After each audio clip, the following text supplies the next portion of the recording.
it's Nick from VF Engineering, and we're here in the VF Power Cell. I've got a 2023 Cayman GT4 RS. We've installed a full open exhaust system and our VF Engineering ECU calibration software.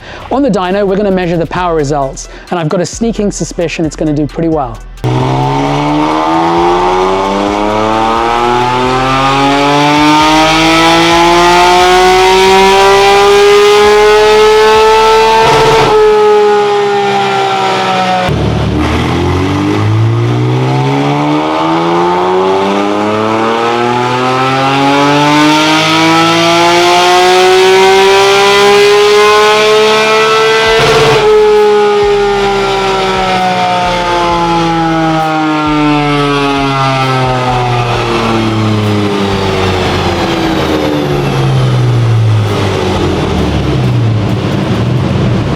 Now that we've run the GT4 RS on the dyno, let's have a look at the power numbers. The horsepower and torque on the computer are measured at the wheels. So if you check it out, the diagonal trace is the horsepower at the wheels and the horizontal is the torque.